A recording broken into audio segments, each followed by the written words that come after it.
Welcome to the deep dive. Ever find yourself just stuck in those loops? Worry, maybe frustration, or just this background hum of unease? Mm-hmm. Happens to all of us. Right. Well, today we're looking at some pretty ancient wisdom that really tackles this head on. We're talking about what are sometimes called effluents. Yeah, like mental pollutants almost. Some translations call them fermentations or āsavas. That's the Pali term. Āsavas, okay. Okay. But the basic idea is these are the sort of mental toxins, the things that keep us feeling stuck, maybe even suffering. Exactly. And to figure out how to actually, well, deal with them, we're diving into a key text, the Sabbāsava Sutta. Okay. This is a discourse, a teaching from the Buddha himself, given way back in India, near Savatthi, in this peaceful place called Jeta's Grove.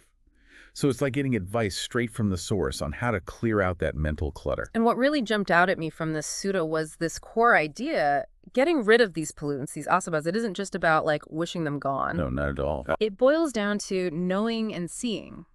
Or another way it's put is having the right perception of phenomena. It's not just knowing about something, is it? It feels much deeper. That's absolutely key. It's a fundamental shift in how we actually relate to our thoughts, our feelings, our experiences. And the sutta gives us a map for this shift, highlighting two really crucial things we need to dig into. Okay, what are they? First, there's this vital difference between what's called appropriate attention, the kind of mindful focus that actually helps, and inappropriate attention, which, well, tends to make things worse. Right, feeding the problem instead of solving it. And the second thing... The second part gets really practical. It lays out 7 distinct methods, specific techniques the Buddha taught for actually abandoning these effluents, for letting them go. 7 methods. Okay, so this sounds like a kind of practical guide then, something listeners can use to maybe understand their own mental static and find ways to address it. That's the idea. Think of it as taking these ancient principles and seeing how they might actually work, how they might offer some real relief in our lives today. All right, let's start there then with this knowing and seeing. The sutta says ending these effluents, these āsavas, is for someone who knows and sees. What about the person who doesn't? What's their situation like? Well, the sutta uses terms like uninstructed or maybe unenlightened layman in some translations. It sounds a bit stark maybe, but it just means someone who hasn't yet developed this deeper insight into how things really work. Okay.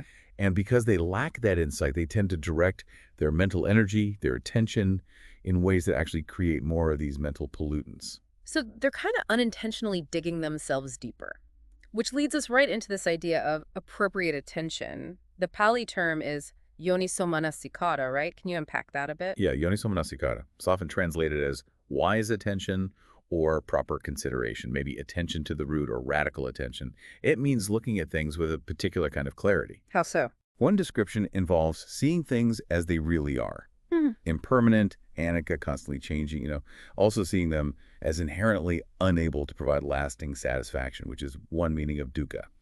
And recognizing that there's no fixed, unchanging self or soul, kanta riding through it all. So it's about seeing the constant flux, the lack of ultimate fulfillment in temporary things, and the absence of a permanent me controlling it all. That's the wise way to pay attention. Exactly. It's aligning our attention with the reality of experience. Okay, so what happens when we slip into the opposite, inappropriate attention?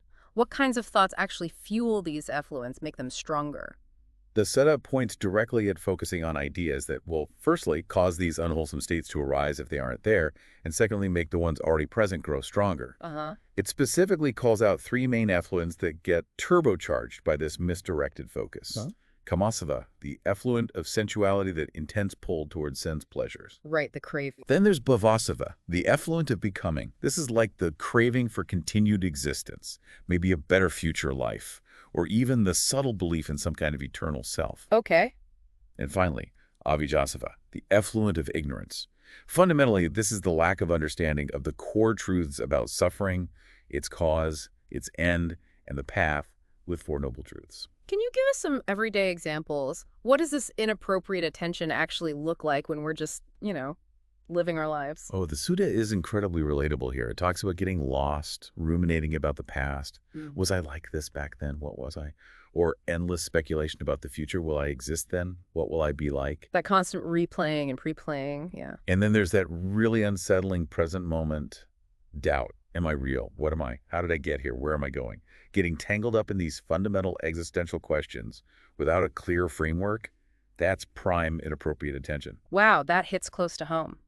It's so easy to fall into those thought patterns, questioning everything in a sort of confused, agitated way. So what's the real danger here? It's more than just feeling confused, right? Absolutely. The text explains that this kind of attention leads directly to the arising of 6 different kinds of distorted views about self and not self, anatta. 6 kinds? Like what? Beliefs like, I have a permanent, unchanging self, or the opposite extreme, I have no self at all, annihilation awaits. Or more tangled ideas like, my self perceives, or this self of mine is constant, eternal. It's a whole web of misunderstanding who or what we are.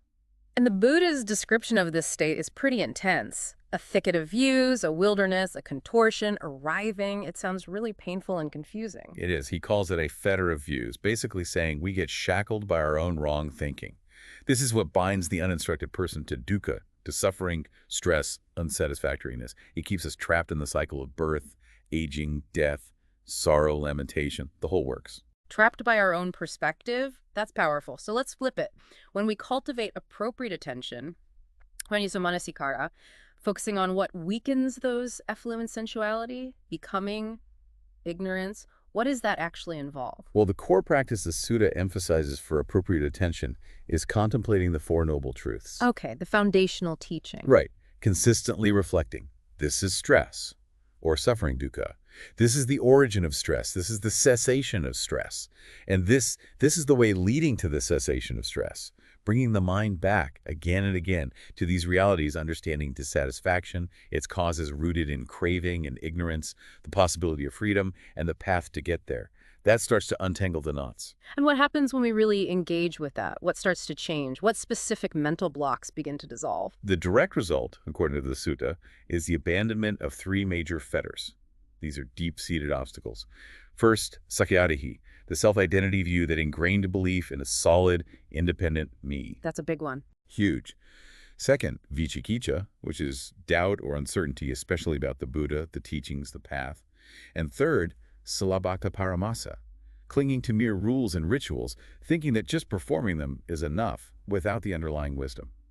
So just by shifting our attention wisely towards these core truths, these fundamental misunderstandings start to fall away. Exactly. The text says that these are abandoned by seeing.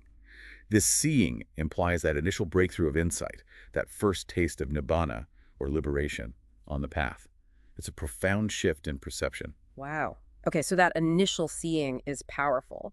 But then the sutta goes further, outlining 7 specific methods for abandoning the effluents. This sounds like it gets really granular, really practical. It does. It's like, okay, you've had the insight, now here's the ongoing work.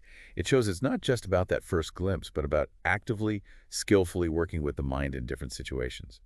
And that core principle of reflecting appropriately, yoniso manasikāra, underpins every single one of these methods. Okay, let's break them down. The first one, abandon by seeing, sounds like what we just covered, the wisdom from appropriate attention and the Four Noble Truths. Precisely.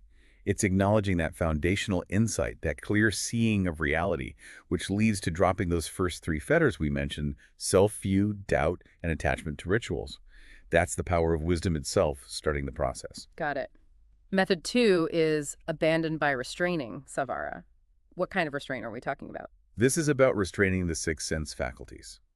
The eye, ear, nose, tongue, body, and the mind itself, which perceives thoughts and ideas. The idea is to reflect wisely. If I leave my senses unguarded, unpleasant mental states, vexation, maybe a kind of mental fever could arise. So you consciously practice mindfulness at the sense doors. You see, you hear, you taste, but you try not to immediately react with greed, aversion, or delusion. So it's not about like blocking out the world, more about being a mindful gatekeeper for what comes in and how you respond internally. Exactly that. Creating a buffer, a space for wise reflection before reacting so that experiences don't automatically trigger those effluents. Makes sense. Method 3, abandon by using. This sounds like it's about our stuff, our basic needs. It is. Specifically, the proper, mindful use of the 4 requisites for monastic life, but the principle applies broadly. Clothing, food, lodging, and medicine. The key is using them with appropriate reflection. So? Not for fun, not for beautification, not for showing off, but purely for the basic needs. The sutta gets specific. Wear robes just to protect from cold, heat, insects, wind, sun, and for modesty.